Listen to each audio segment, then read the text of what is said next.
On s'ennuie un peu quand même dans ce second tour. Je sais pas vous, moi je l'ai à peine vu passer. Je me suis levé dimanche en me disant tiens ça y est, c'est les élections. Et je crois qu'une majorité de Français étaient déjà passés à la suite tellement c'était une élection par défaut et sans intérêt. Ah oui. Bon, il y a quand même eu une surprise de taille, c'est vrai, lors du débat. Marine Le Pen, qui a construit toute sa campagne sur le social, elle qui se proclamait candidate du pouvoir d'achat, s'est fait découper en rondelles par Macron sur le social comme un saucisson sec.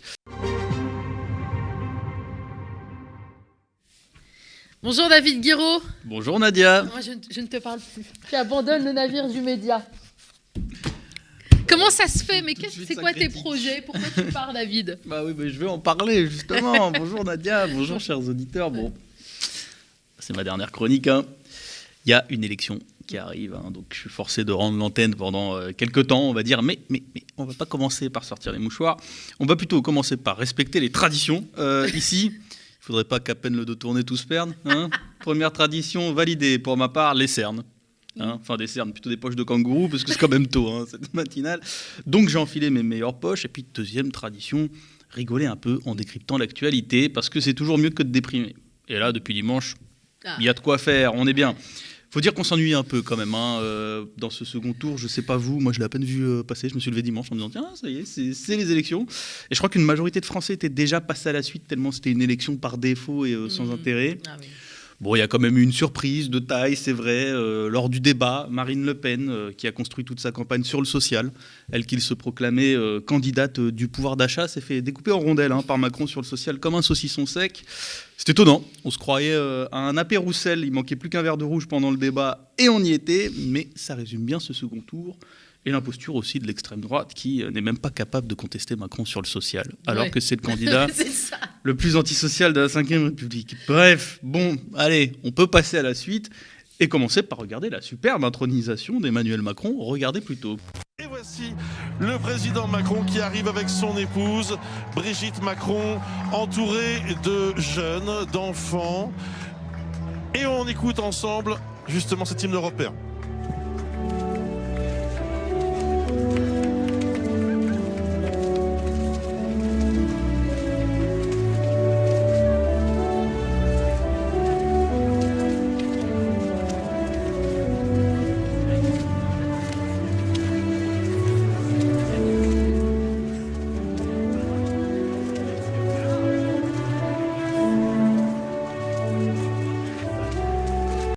Marche. Et voilà, Ah allez, oui, c'est pas du tout flippant ces images. On a choisi de passer que 30 secondes. À la régie, il nous disait quand même 2 minutes, c'est un peu long de gens qui marchent. Bon, déjà qu'en 2017, le président avait l'air un peu possédé, mais là, les Macron, ils ont carrément kidnappé des gosses. Bon, il y a un mot pour décrire cette situation, ça vient de nos amis anglais, c'est le mot cringe. On peut appeler ça en bon français la gênance. Voilà, la gênance absolue. Les pauvres gosses, ils ont l'air hypnotisés. Le pauvre petit à côté de Brigitte Macron, on dirait qu'il s'est enfilé 5 cachets de Xanax avant de défiler. Il a les bras tellement ballants qu'on dirait que c'est sa chemise qu'il porte, lui, tandis que la petite à côté du président réélu. Je suis désolé, mais elle rigole beaucoup trop pour quelqu'un qui est censé être sobre. Voilà.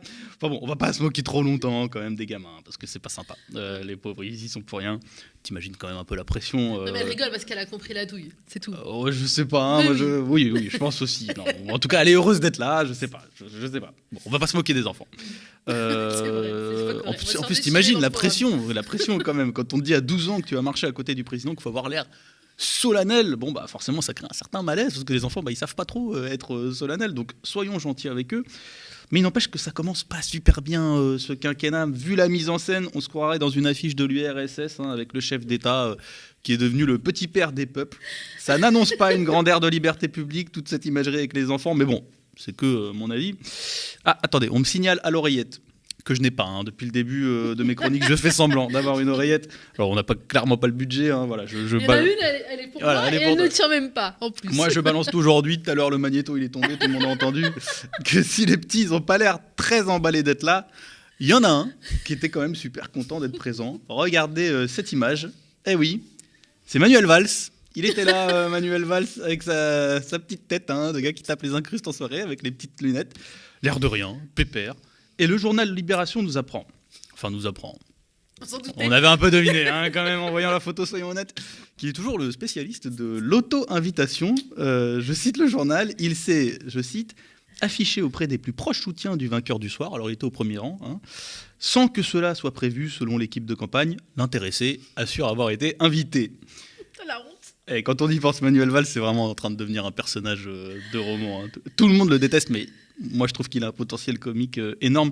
Déjà, en passant de Premier ministre à chroniqueur sur BFM, on se doutait qu'il y avait de quoi écrire quelques sketchs. Pour moi, c'est un cadeau. Quand je suis en panne d'inspiration, je parle de Manuel Valls, c'est le plus simple. Mais c'est surtout, s'il n'est pas nommé ministre durant le prochain quinquennat, il y aura de quoi faire un spectacle entier. Tout dans le personnage est à mourir de rire. Il suffit de regarder la photo, petite lunette, le corps penché en avant comme ça. Et cette manière de dire « Manu, je t'ai appelé 17 863 fois hier, c'est un bug si tu décroches pas ou pas ?» À mon avis, Manuel Valls a cramé tout son crédit téléphonique dans la nuit de dimanche à lundi en texto. On croise les doigts, Nadia, pour que ça ne donne rien, absolument rien. Parce que s'il a rien, il va continuer à nous amuser, le bougre. Et c'est ça qu'on aime, nous, c'est voir ce triste personnage nager dans ses crottes de nez pour gratter une place de ministre. Bon, ceci dit, ça ne règle pas le problème de fond, qui est que le prochain quinquennat Macron n'a pas l'air franchement de partir sous les meilleurs auspices. Regardez plutôt cette vidéo.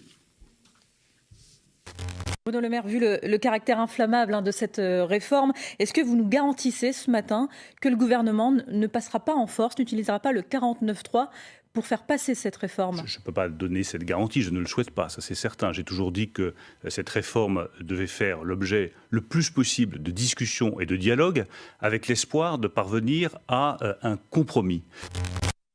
Le commentaire à l'instant. Bientôt tu feras les chroniques, Nadia.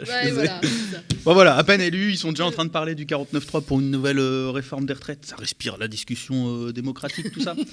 En plus, Bruno Le Maire l'annonce d'une manière tellement évocatrice. On dirait un parrain de la mafia, tu sais, qui te braque un pistolet sur la tempe. On pourrait entendre la même phrase, j'espère vraiment pas en arriver là. Yes, super, sauf que j'ai comme la curieuse impression qu'on est en train d'en arriver là. D'ailleurs, si tu peux retirer ce lance-roquette de mon visage, Bruno, ça serait cool, parce que c'est pas comme si les Français allaient se laisser marcher dessus, d'autant que la situation sociale promet d'être vraiment explosive dans les années à venir.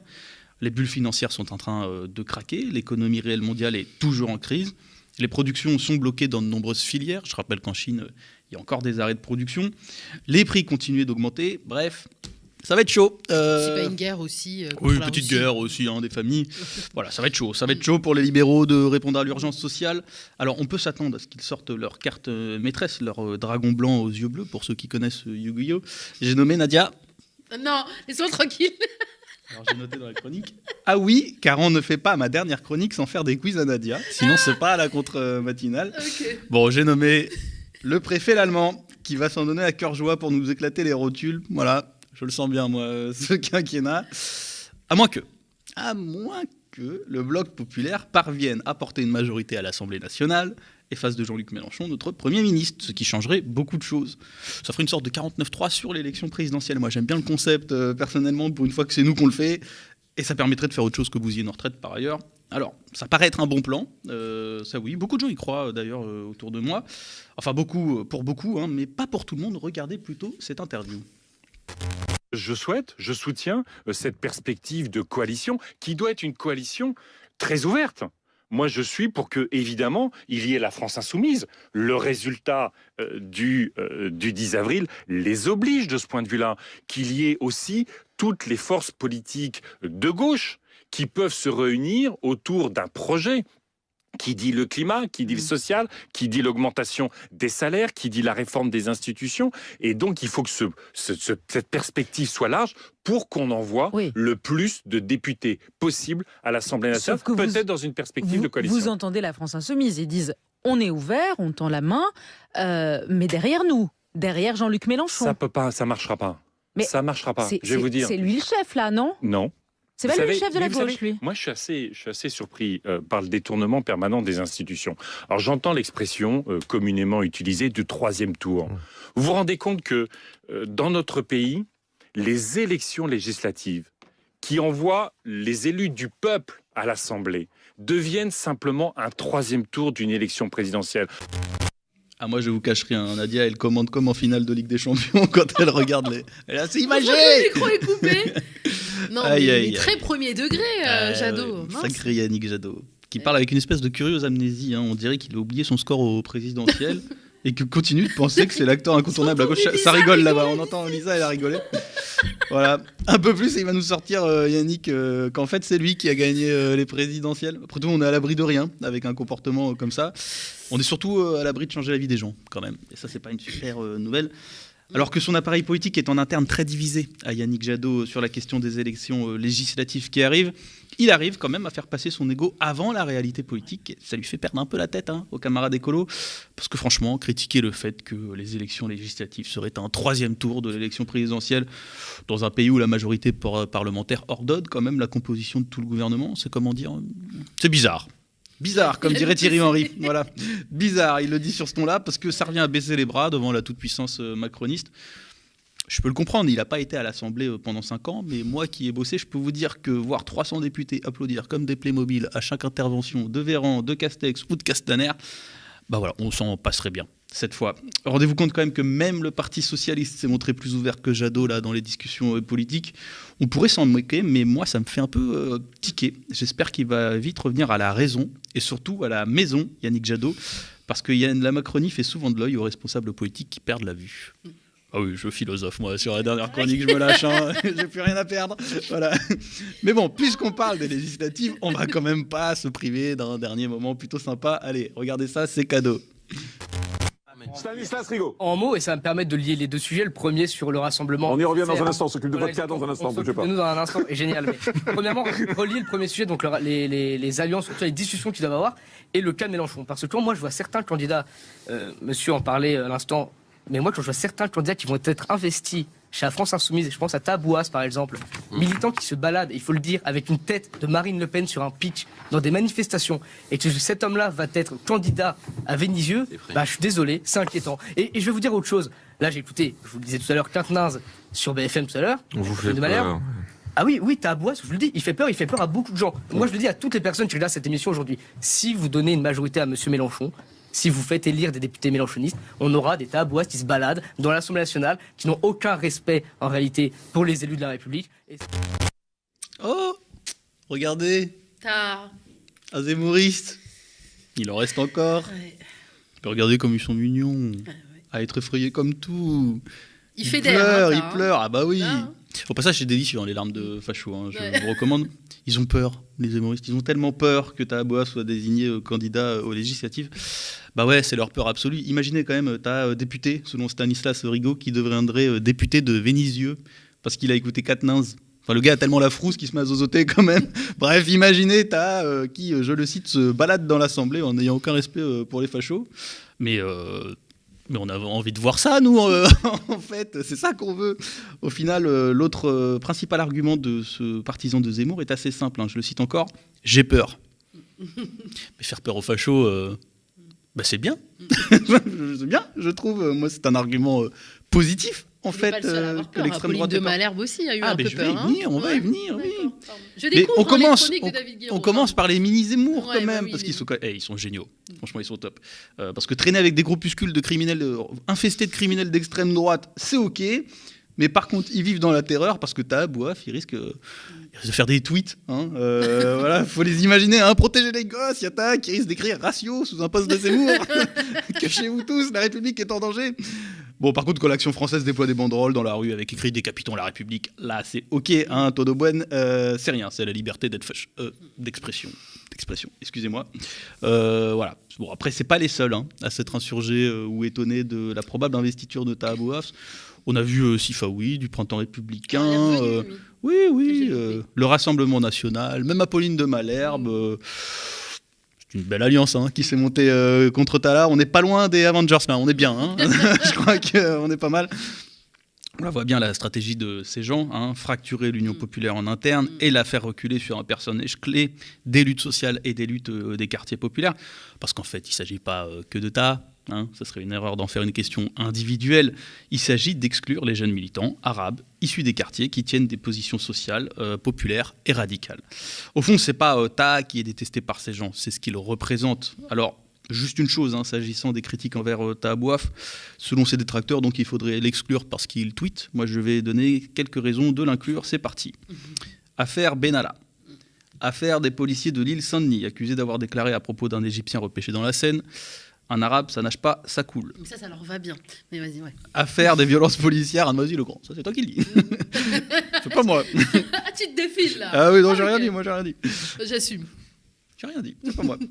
Couverture médiatique des blessés, des mutilés, des gilets jaunes, mais aussi des images de joie, de bonheur dans cette mobilisation hors norme, tellement diabolisée.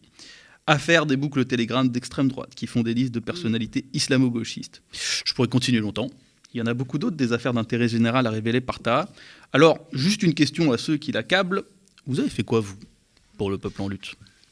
Voilà, je pense que là, on peut passer au prochain sujet. Ils ont failli faire élire Marine Le Pen. Eh ben ouais, Merci voilà. à Pauline de Valère-Benco. Oui, Mohamed Sivou, alors oui, il est génial. Mohamed Sivou, il a dit, si vraiment la France insoumise veut donner des gages de respectabilité, enfin, ça fait 5 ans qu'il nous traite d'islamo-gauchistes et de complices des terroristes, donc je ne suis pas sûr que la démarche soit très sincère de la part de tous ces gens.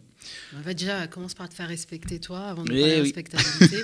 Pardon, mais là, c'est la dernière de David, on se lâche. Nadia, ça fait des semaines et des semaines qu'elle voulait le dire. Ça fait des mois que je me contiens.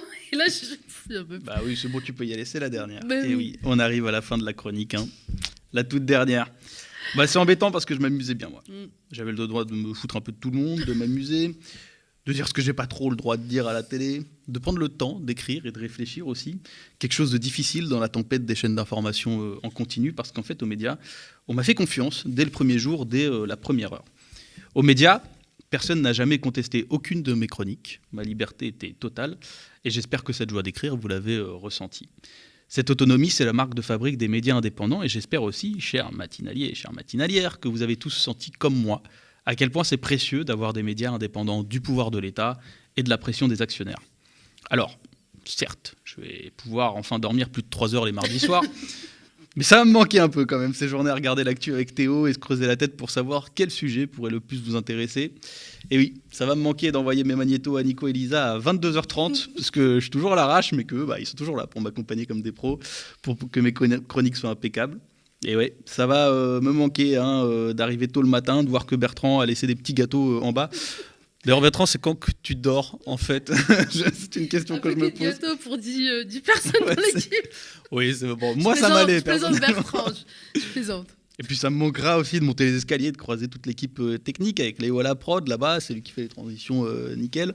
Ellie derrière sa caméra qui est juste ici. Alors Ellie des fois il se marre mais il n'a pas le droit de faire de bruit, ça lui fait faire des têtes rigolotes. Jordan qui est juste derrière aussi. Alors Jordan, il faut savoir que le son il commence avant la matinale et il finit après. Il y a du bon son aux médias, sachez-le. Le média c'est une grande aventure collective tous les matins avec Taha, mon pote. Évidemment, oui, son acolyte. Avec Khadija, avec Cory et les sociaux, ou encore Djemil qui nous régale aussi, et tous les autres que j'oublie certainement et je m'en excuse. Et puis il y a Nadia, ma binôme. Bon, elle, vous la connaissez, vous connaissez son goût du commentaire. Non, ils sont souvent en off. Là, j'avoue que je me suis lâchée sur Sifa, oui. Mais... Bah, oui, vous connaissez aussi son professionnalisme. Ce que vous savez pas, c'est qu'avec les bouchons, elle arrive souvent pile avant le début de la matinale. Alors que moi, ça fait 20 minutes que je suis là en train de gratter à l'arrache les conclusions de mes chroniques. C'est pour arranger voilà. David. Mais elle débarque. Terminer ses conclusions. Elle débarque. Voilà, Nadia, elle débarque et boum, antenne. C'est comme si elle aimait se rajouter de la difficulté. Et ça, vous le savez pas, parce que c'est plus difficile. Parce que ça se voit pas. Et ouais, c'est une pro, Nadia. Il y a ses éclats de rire, il y a son humour, et puis même qu'une ou deux fois je t'ai mis l'alarme à l'œil, on va pas se mentir. Bah oui, tu vas encore la mettre là. Mais oui, on va rien dire. Et puis ce que vous savez pas, c'est qu'après la matinale, il y a aussi toutes nos discussions politiques enflammées, tous ensemble. On se rassure comme on peut, vu le climat, c'est pas fou. Et on n'oublie pas de rire aussi. En fait, Nadia, c'est simple, elle a qu'un défaut, c'est les maths. Tes énigmes à 2 balles. Pareil là. que c'est de la faute de son oreillette si elle répond mal à mes questions techniques pendant les chroniques. J'y crois moyen. Mais bon, on fait semblant. Après tout, on peut pas être parfait. Mais par contre, on peut être parfaitement en bonne compagnie avec elle. Et c'est le cas pour ma part. Merci, David. Allez, je vous laisse là, les amis. N'allez pas croire que parce que j'arrête la chronique, vous allez plus continuer à avoir ma grosse tête. Ah bah si, on va commenter les législatives. Bien sûr que je vais revenir. Souvent même, vous croyez quoi? Moi, je suis en politique. Je cours après les caméras. Et j'aime bien la caméra du média. Et puis, qui sait, avec un peu de chance, je reviendrai peut-être pas en tant que chroniqueur, mais en tant que député. Allez, on touche du bois, on croise les doigts, à bientôt et vive le média. Merci beaucoup David Guéraud. En tout cas, on te souhaite une victoire méritée. Des hommes politiques qui ont des véritables convictions et qui ont le souci de l'intérêt collectif. Donc, ça sera vraiment un grand bien pour... non, mais vraiment, je suis adoubée. C'est important. Ma validation est plus importante que celle de Jean-Luc Mélenchon. Hein, Jean-Luc? Alors, je ne veux pas avoir de problème. Non, bien sûr que je plaisante. Et bien sûr que tu es le bienvenu ici. Tu es à la maison. J'ai passé des très bons moments. Oui. Je pensais qu'on aurait pu avoir un petit zapping des meilleurs moments, etc. Mais on le partagera. Voilà. Tu sais qu'on sera en dépression, etc. On va refaire un petit zapping. On va vous balancer les meilleurs moments avec David Guéraud. Ça nous fera du contenu pour les prochaines matinales parce que celle-ci était très, très fournie, très chargée. J'ai essayé de. J'ai fini un peu tard. Du coup, je suis un peu. C'est ça qu'il comprend pas, David. Je lui laisse le temps, en fait, de terminer ses chroniques. C'est important parce que c'est vraiment un plaisir d'écrire. Ouais. Parce qu'en fait, les chroniques, ce qu'il faut savoir, c'est que moi, quand je vais sur des médias ou autres, je prépare des interventions, des fois je prépare des éléments, j'apprends par cœur une ou deux transitions parce que c'est le bon mot, etc. Mais le fait d'écrire, de pouvoir justement prendre le temps de se poser, de vraiment se poser la question de qu'est-ce que je veux faire là, est-ce que j'ai envie de faire de l'humour ou autre, puis de voir des fois ça marche, des fois ça marche pas. Bon, voilà, mais c'est ce truc-là nous permet aussi, moi en tout cas m'a beaucoup permis de progresser, de me dire... de m'intéresser au ton que je prends, à comment je pose ma voix. C'est des choses qu'on n'a pas le temps d'apprendre en fait dans les médias d'info en continu. Et c'est dommage parce que ça donne quelque chose en plus. Enfin, j'espère en tout cas que ça a donné quelque chose en plus pour vous. Et puis je vois qu'en plus les vues sur le média, que ce soit la chronique, les autres, et puis les autres aussi qui font du super taf, ça monte pas mal. Donc c'est encourageant. Ouais, je pense que une des clés du succès aussi de toutes ces contre-matinales des autres contenus, c'est l'authenticité. Tu vois, et quand tu mets du cœur à l'ouvrage et que tu parles avec des convictions, ce qu'on voit assez rarement dans d'autres médias ou chez d'autres femmes et hommes politiques, et je pense que c'est ce qui plaît on m'a à jamais nos censuré. auditeurs, aux spectateurs. C'est-à-dire qu'on m'a jamais... en fait, on m'a même jamais... les seuls éléments de discussion que j'avais, notamment avec Théo, c'est de quoi on parle en fait. Mais à part ça...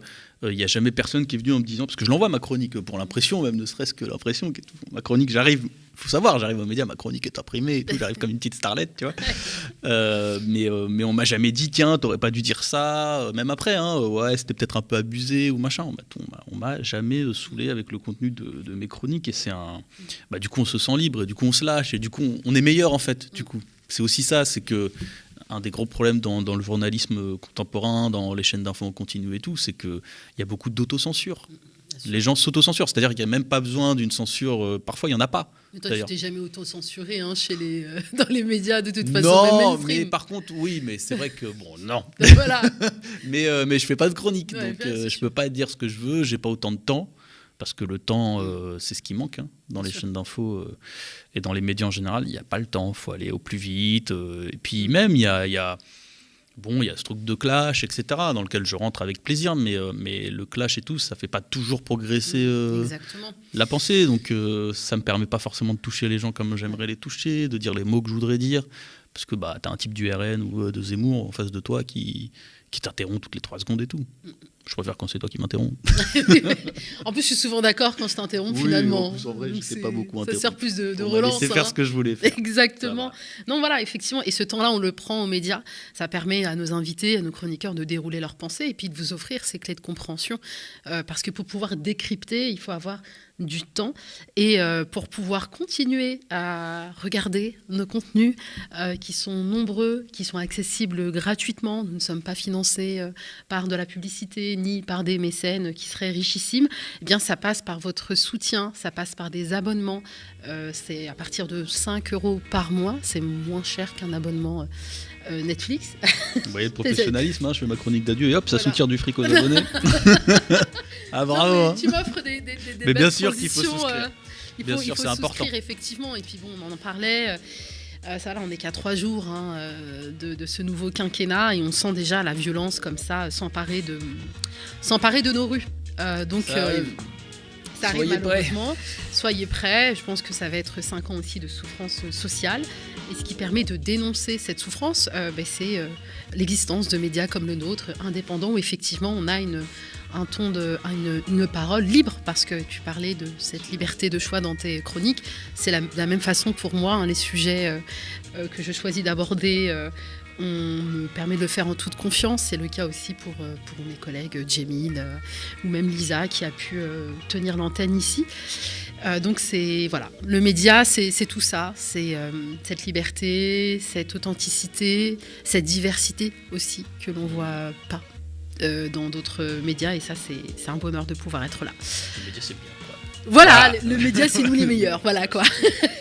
Voilà, merci vraiment d'avoir été nombreux et nombreux, de nous avoir suivis aussi de manière très fidèle, puisque vous savez qu'il y a le rendez-vous, il y avait le rendez-vous tous les mercredis à David Guiraud, et vous teniez justement à être fidèle à ce programme. Donc vraiment, encore merci. Bien évidemment, David, on va suivre de très près les législatives, on va les couvrir ici à la contre-matinale. Donc prépare-toi à nous accueillir très vite à Roubaix ou à Trelleau. Je ne sais pas où tu vas te poser, t'installer. C'est intéressant, mais là, il y a à Roubaix, il y a à l'hôpital, là, il y a le plan blanc qui a été déclenché à cause des absentés. Il y a beaucoup de choses à dire en vrai, donc c'est vrai que franchement, venez, hein. On vous accueille, on vous met bien. C'est le train, c'est 1 heure. Alors vous arrivez 1 heure, Lille. Ah, tu mets autant de temps d'aller à Roubaix qu'aller à 1h20 à Lille, Melun, puis après hein. t'as un métro qui te ramène jusqu'à Waterloo. Voilà. Oui, je connais bien Waterloo. Voilà, on va te retrouver, David. C'est pas mal. Donc je suis déjà traqué. Merci. N'oubliez pas la campagne d'abonnement. On compte sur vous et on se retrouve demain pour une contre-matinale animée par moi-même. Voilà. À demain.